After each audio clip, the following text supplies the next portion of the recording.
जय हिंद दोस्तों आज के इस वीडियो में हम लोग याद करने वाले हैं भारत के प्रमुख झीलों को। दोस्तों बिल्कुल ही आसानी से मजेदार ट्रिक के साथ याद करेंगे जो कि आपको रटने की भी जरूरत नहीं पड़ेगी, ठीक है। और दोस्तों ये एक ऐसा टॉपिक है जो कि इनसे हर एक एग्जाम में एक ना एक सवाल पूछा जाता है। तो चलिए दोस्तों हम लोग याद करते हैं बहुत ही आसानी से और मजेदार ट्रिक के साथ। दोस्तों सबसे पहले आपके सामने आता है चिल्का झील। किस राज्य में स्थित है? तो यह है दोस्तों उड़ीसा राज्य में स्थित। देखिए कैसे याद करते हैं। चिल्का से दोस्तों बोलेंगे चील। चील क्या होता है दोस्तों? पक्षी होता है जो कि क्या करता है?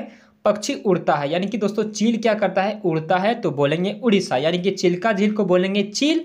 और चील क्या करता है? उड़ता है, यानी कि उड़ीसा, ठीक है। तो इस प्रकार रिलेट करके याद करेंगे।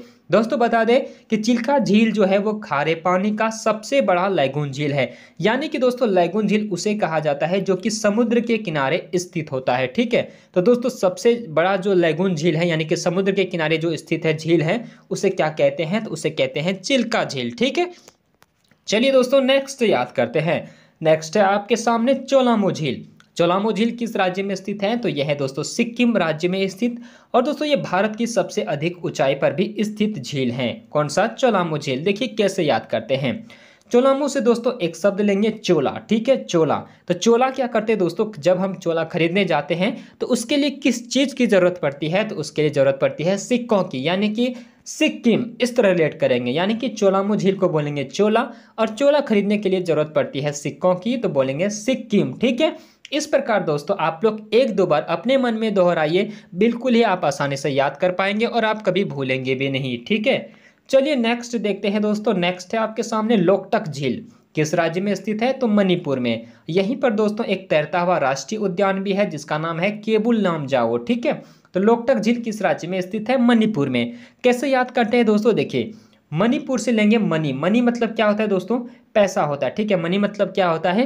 पैसा। और जब दोस्तों आपके पास पैसा नहीं होता है और अगर आप कहीं पर जाते हैं तो जितने भी आसपास के लोग हैं वो बार बार आपको ही देखते हैं, टक टक आपको ही देखते हैं, ठीक है। जब दोस्तों आपके पास पैसा नहीं होंगे और अगर आप कहीं पर जाएंगे तो वहाँ के जितने भी आसपास लोग हैं वो क्या करेंगे? आपको ही टक टक देखेंगे। तो इस तरह याद करेंगे, यानी कि मणिपुर को बोलेंगे मनी नहीं है और मनी नहीं रहने के बाद लोग टक टक आपको ही देखेंगे, यानी कि लोकटक झील, ठीक है। तो लोग टक टक कब देखेंगे दोस्तों? जब आपके पास मनी नहीं होंगे, यानी कि मणिपुर। तो है ना दोस्तों मजेदार ट्रिक, और उम्मीद करता हूँ कि आपको बहुत ही आसानी से याद भी होता होगा।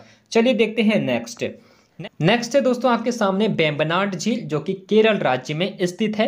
और ये दोस्तों सबसे लंबा झील भी है। कौन सा? वेम्बनाड झील। कैसे याद करेंगे? देखिए दोस्तों केरल से बोलेंगे करेला, यानी कि दोस्तों जो सब्जी खाते हैं हम लोग करेला, कुछ इस तरह का डिजाइन रहता है करेला का, सब्जी का, ठीक है।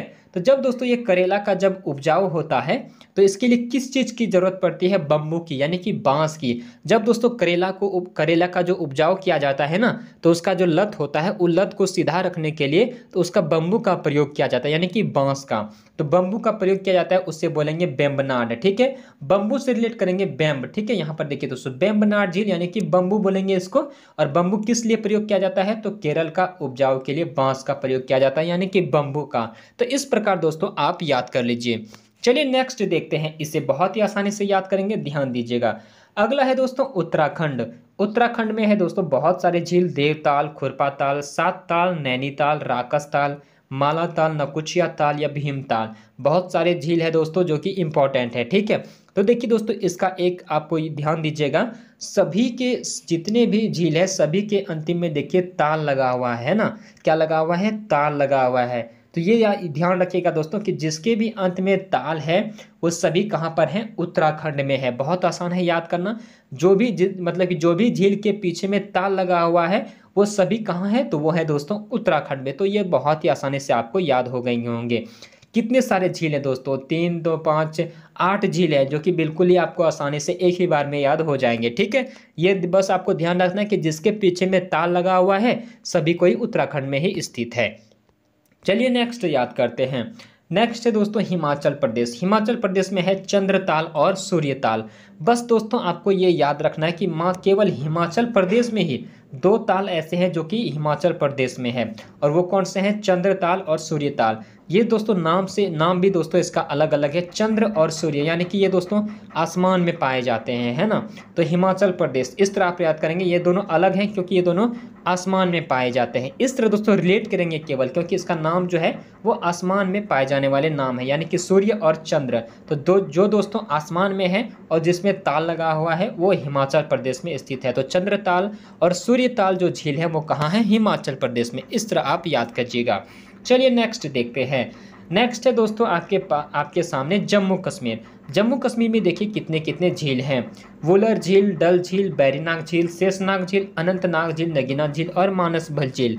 इन सभी को भी बहुत ही आसानी से याद करेंगे। इसमें जो सबसे ज़्यादा इंपॉर्टेंट है वो है दोस्तों वुलर झील और डल झील, ठीक है। ये दोस्तों मीठे पानी का यानी कि सर्वाधिक मीठे पानी का झील है। कौन सा? वुलर झील और डल झील, ठीक है। और बाकी का दोस्तों देखिए बैरीनाग, शेषनाग, अनंतनाग, नगीना और मानस बल, ये सभी में दोस्तों देखिए आप ध्यान से तो नाग वर्ड लगा हुआ है। इसमें भी बैरीनाग, शेषनाग, अनंतनाग, इसमें भी नगीना, यह भी नाग से ही संबंधित है। इसके बाद मानस बल, यानी कि बहुत ही बल है, किसको? नाग को बहुत ही बल है। तो जितने भी बल वाले हैं यानी कि नाग वाले हैं दोस्तों, वो सभी कहाँ हैं? जम्मू कश्मीर में। बस आपको वुलर झील और डल झील को थोड़ा सा रट लेना है, ठीक है। चलिए नेक्स्ट देखते हैं दोस्तों आपके सामने। नेक्स्ट है पुलिकट झील और कोलेरू झील। यह है दोस्तों आंध्र प्रदेश में। दोस्तों ध्यान दीजिएगा, कोलेरू झील जो है वो तो है आंध्र प्रदेश में, लेकिन पुलिकट झील जो है वो आंध्र प्रदेश और तमिलनाडु दोनों में आधा आधा है, ठीक है। तो कैसे याद करेंगे दोस्तों? देखिए पुलिकट यानी कि पुल कट गया। कैसे कट गया? क्योंकि आधा आंध्र प्रदेश में चला गया और आधा कहाँ चला गया? तमिलनाडु में, ठीक है। तो इस प्रकार याद रखिएगा कि आधा जो है वो तमिलनाडु में चला गया प्लस आधा आंध्र प्रदेश में चला गया, क्योंकि इसका पुल कटा हुआ है, ठीक है। तो इस तरह याद करेंगे कि जैसे कि आप देखेंगे पुलिकट झील तो समझ जाइएगा कि ये दो राज्य में है, आंध्र प्रदेश और तमिलनाडु, ठीक है। चलिए अगला देखते हैं दोस्तों। नेक्स्ट है दोस्तों राजस्थान। राजस्थान में है सांभर झील, राजसमंद झील, पुष्कर झील और पिछोला झील। दोस्तों सांभर झील ज़्यादा इंपॉर्टेंट है क्योंकि ये बार बार पूछा जाता है। सांभर झील जो है दोस्तों सर्वाधिक खारे पानी का झील है, यानी कि बहुत ही इसका पानी तीखा है। तो ये पूछा जाता है कि सर्वाधिक खारे पानी का झील कौन सा है? तो यह है दोस्तों सांभर झील, यह है राजस्थान में, ठीक है। तो इन चारों को आप याद कर लीजिए बहुत ही आसानी से। चलिए नेक्स्ट है दोस्तों महाराष्ट्र। महाराष्ट्र में है दोस्तों एक लोनार झील जो कि क्रेटर निर्मित झील है। क्रेटर मतलब दोस्तों उल्कापिंड जो गिरता है आसमान से, वो गिरने से दोस्तों इस झील का निर्माण हुआ है, ठीक है। तो जो दोस्तों यानी कि जो उल्कापिंड गिरने से जो निर्माण होता है उसे कहते हैं क्रेटर निर्मित झील। तो क्रेटर निर्मित झील कौन सा है? यह है दोस्तों लोनार झील और यह है महाराष्ट्र राज्य में स्थित। तो दोस्तों ये रहे बहुत ही इंपॉर्टेंट झील जो मैं दोस्तों बिल्कुल ही आपको आसानी से याद करवा दिया हूँ। दोस्तों उम्मीद करता हूँ कि आप सभी को याद हो गए होंगे, और कोई भी विशेष बात है तो कमेंट में जरूर बताइएगा। नेक्स्ट वीडियो में मिलते हैं दोस्तों, तब तक के लिए जय हिंद, जय भारत।